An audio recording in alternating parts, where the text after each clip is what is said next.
Doctor doctor మీరు బయటికి రండి. ఏమిటి విశేషం? చెప్తానండి. అరే ఏమైంది? చెప్తానండి. నువ్వు ఇక్కడే ఉండమ్మా, వస్తాను.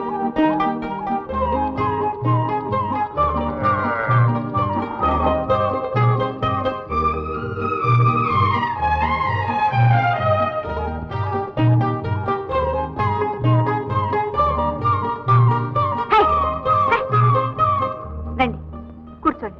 మర్యాదల తర్వాత కానీ ఎవరికో ప్రమాదం ఉందన్నావు. ఎక్కడా రోగి?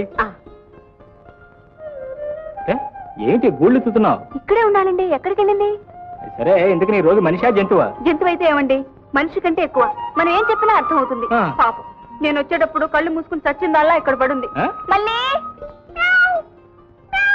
మ్యావ్ మ్యావ్ అంటున్నావు. కొంపదీసి మళ్ళీ అంటే పిల్లే? అవునండి. మళ్ళీ మళ్ళీ బులే ఇట్రా. మంచి రోజు తీసుకొచ్చావని నువ్వు ఇక్కడ కూర్చొని వెతుక్కుంటూ ఉండు, నేను వస్తాను. ఏమండి డాక్టర్ డాక్టర్, దానికి ఏదో పెద్ద జబ్బు చేసి ఉంటుందండి. లేకపోతే చెంగు చెంగును తిరిగేది ఎందుకలా అయిపోతుంది. కొంచెం ఆగండి, పిలుస్తాను. మళ్ళీ మళ్ళీ శారదా శారదా, కమల మన మళ్ళీ చూసావా? మన మళ్ళీ 4 బుజ్జి పిల్లలే కండి. అక్కడుంది, రా చూద్దాం. తల్లి పిల్లలు బాగున్నారా? ఏమండి మీరు కూడా రండి, మళ్ళీ చూద్దరు కానీ. ఎందుకు వారు క్షేమంగానే ప్రశ్నించారుగా. మళ్ళీ లేదు, అలాంటి ప్రమాదం ఏదైనా జరిగితే పాముల నర్సయ్య గారి లాగా నా పేరు దాని చెవిలో చెప్పు లేచి కూర్చుంటుంది. పర్వాలేదు.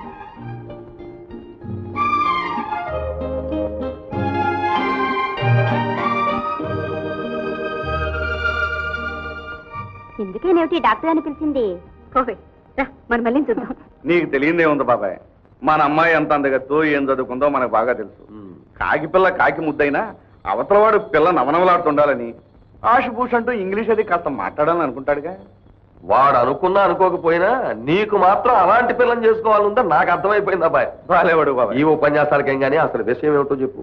ఆ కుర్రోడు 5వ ఫారం తప్పి రాయమండ్రిలో గుమస్తాగిరి చేస్తున్నాడు. ఈ మధ్య ఏదో తండ్రి కొడుకులకు తగాదా వచ్చింది. అతను వాటాకు రావాల్సిన 2 ఎకరాల గురించి కోర్టులో కేసు నడుస్తుంది. నువ్వు కాస్త కలెక్ట్ చేసుకుని అతను గెలిపించి ఆ 2 ఎకరాలు అతనికి వచ్చేది చేస్తే. అది సరేనబ్బాయ్, ఈ సంబంధం విషయంలో కట్నాలు కానుకలు ఏమైనా ఉన్నాయా, లేకపోతే పిల్ల ఊరికే మూడెట్టేసి పంపించేయడమేనా? నువ్వు బాలేవాడు బాబాయ్. 5వ ఫారం దాకా చదువుకుని 2 ఎకరాలు ఉన్నాడు, ఉట్టే చేసుకెళ్ళిపోతాడేంటి? అయితే ఎంత కావాలట? 10,000 అడుగుతున్నారనుకో బాబాయ్. మనం కాదు కూడదని పట్టుబట్టి కోర్టులో కేసు గెలిపిస్తానంటే 8,000 ఒప్పుకోవచ్చు. అబ్బా 8,000? నీ దగ్గర అంత డబ్బు ఉందటబాయ్? నీకు తెలియదే ఉంది బాబాయ్. నాకున్న కాస్త కొండరా నువ్వే కట్టుకుని ఎట్టగైనా నువ్వే సర్దుబాటు చేయాలి. చెల్లెల కోసం ఉన్నదంతా త్యాగం చేసేసి చిప్ప చేత పట్టుకుని బైరాగిలా ఊరిమే పడతానంటావు. అది కాదు బాబాయ్, ఆడపిల్లని కన్నా వాళ్ళు అంతకంటే ఏం చేస్తారు బాబాయ్? నువ్వేమీ చెయ్యొద్దు, మా ఊరే చేసుకుంటుంది. ఒరేయ్ శారద మల్లె పువ్వురా, చెట్టు నరికిస్తావా పువ్వు కోసుకుంటాననే వాడికి కాదురా అలాంటి దేవతని ఇవ్వాల్సింది. సరే నాకే ఆ పిల్లేదో దేవతని ఎవరైనా కళ్ళకద్దు కట్టేసుకుంటారని ఆశపడుతున్నావు బాబాయ్. ఇలాగే నేను తెచ్చిన ప్రతి సంబంధానికి వంకలు పెడుతూ కూర్చో. ఆఖరికి దాని పెళ్లి విషయంలో నేనే పొరపాటు చేశానని నువ్వే బాధపడతావు. తర్వాత నీ ఇష్టం. సరే ఆ బాధైనా భరిస్తాను కానీ నీ ఇష్టం వచ్చిన సన్యాసం తెచ్చి కట్టబెట్టేస్తే మాత్రం నేను ఒప్పుకోను. ఇవిలో కంటే అదే పెద్ద డాక్టర్. ఏమిటి? అబ్బా ఏం లేదు, మోసపోయింది. అయితే డాక్టర్ దగ్గరికి వెళ్ళాల్సిందే పద. భలే దానివే, ఈ మాత్రం డాక్టర్ దగ్గరికి కాస్త ఆవులు రాస్తే అదే తగ్గుతుంది. అయినా నాకు దెబ్బ తగలా. నడు. దెబ్బ తగలేదా? పిల్లికి డాక్టర్ కావాలి, నీకు అక్కర్లేదు? అబ్బా పద. అక్కర్లేదే, పదమంటుంటే. పొద్దున్నే వేసేవారు మాకు చూశాను. ఇలాంటి విషయాలు అసలే చేయకూడదు. ఎముకలు విరిగినట్టే ఉండి ఎప్పుడో సరి పుట్టుకోమంటే ఆ తర్వాత చాలా ప్రమాదం. నేనేం చేయలేదు. నువ్వు పరీక్ష చేయించుకో, నేను వస్తా.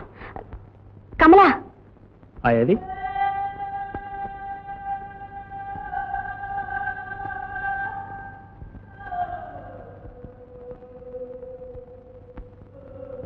చూడండి. దెబ్బ ఇక్కడ కాదండి, కాలికి. పిచ్చిదా, దెబ్బ ఎక్కడ తగిలినా దాని ప్రభావం గుండె మీద కదా ఉండేది. గుండె గట్టిదనుకో ఏ దెబ్బైనా మనిషిని ఇచ్చేది. చూడండి. ఏ నీ గుండె తోచుకుంటాను భయమా? అయినా దాన్ని కనిపించకుండా ఎక్కడో లోపల భద్రంగానే దాచుకున్నావు కదా. అంత తేలిగ్గా దోచుకోగలనా? అవును, దెబ్బ కాలికి కదు తగిలింది. అయ్యో కృష్ణ కృష్ణ, ఏంటి కాళ్ళు పట్టుకున్నాయన? పిచ్చిదానా, శ్రీకృష్ణ భగవాన్ అంటే సత్యభావం కాళ్ళు పట్టుకున్నాడు. ఏది ఎక్కడ?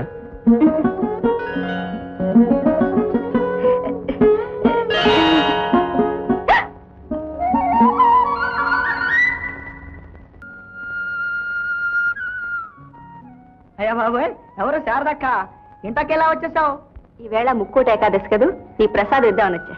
ఇవాళ ముక్కోటే కదా శాఖ, బతికించావు. అయితే ఇలా డాక్టర్ గారికి ఉపోషం పెట్టేస్తాను. ఆయనకు పుణ్యం వస్తుంది, నాకు ఈ తిట్లు తప్పుతాయి. తిట్లా? ఎందుకు తిట్లు? ఎందుకేంటక్క, ఈ వంట పాత్రలో ఏదో కల్తీ ఉన్నట్టుంది. ఇందులో ఏది వండినా తుమ్మ బంక వాసన, పచ్చి తేగల రుచి తప్ప ఇందులో ఏది వండినా బాగుంటుంలేదక్క. ఈ వంట పాత్ర లోపం ఉందని తెలియక నా వంటలో ఏదో తప్పుందని తెగ తిట్టేస్తున్నారక్క. నీ వంట, ఈ వంటిల్లు, ఈ వంట పాత్రలు, అయ్యో అయ్యో. సరే గాని నువ్వేం వంట చేయక్కర్లేదు, నేను మా ఇంటి నుంచి పట్టుకొస్తాను. అయ్యా బాబోయ్, అట్టాగైతే చచ్చి నీ కడుపును పుట్టేను. పాపం.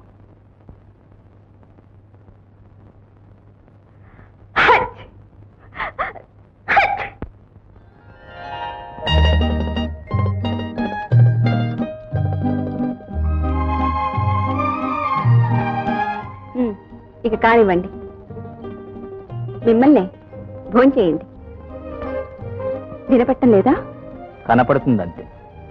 ఏమిటి? 2 విశాలమైన నేత్రాలు, వాటి మధ్యలో ఒక కోటేరు లాంటి ఎత్తైన ముక్కు, దానికి ఇరుప్రక్కల తెల్లటి నున్నటి బొగ్గ. కొత్త ఉంది, అవి అందరికీ ఉంటాయి. ఉంటే మాత్రం అవి మమ్మల్ని చూడండి అని పిలవద్దు. ఏమండి, మీరు ముందు అన్నం తింటారా, లేక ఇలాగ మాట్లాడుతూ కూర్చుంటారా? మాట్లాడుతూనే కూర్చుంటా. నేను ఇలా ఎదురుగా కూర్చోబెట్టుకుని సంవత్సరాల తరబడి మునీశ్వరుడులా చుట్టూ పుట్టలు పెరిగే వరకు మాట్లాడుతూనే కూర్చుంటా. ఎక్కడికి? మా ఇంటికి. వెళ్ళవు. నువ్వు అలా అంటావే గాని వెళ్ళలేవు. అది మహాపాపం అని నీకు తెలుసు. అది కాదండి, ఇంట్లో చాలా పని ఉంది. అయితే వెళ్ళవు. నీతో పాటే వీటిని కూడా తీసుకెళ్ళు. ఆకలితో కడుపు మార్చుకుంటూ, కళ్ళు పీకుపోతూ, శారదా శారదా అంటూ ఈ టేపుల దగ్గరే జపం చేసుకుంటూ నా శేష జీవితాన్ని గడిపేస్తా. నువ్వు క్షేమంగా వెళ్ళురా శారద.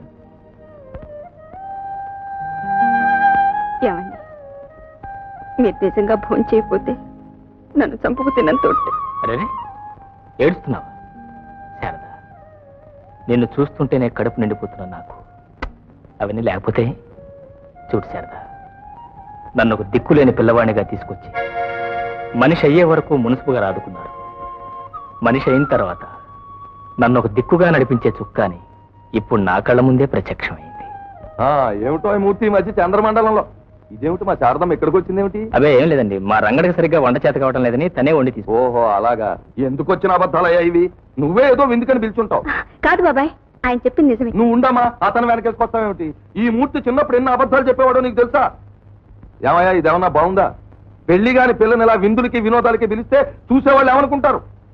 ఒకవేళ అతను పిలిచాడే అనుకో, బెరబెరా వచ్చేడివే. ఆయన తప్పేం లేదు బాబాయ్. పాపం వేళకి పాలకి సరిగ్గా అన్నం ఉండటం లేదని నేనే వండి తీసుకొచ్చావు.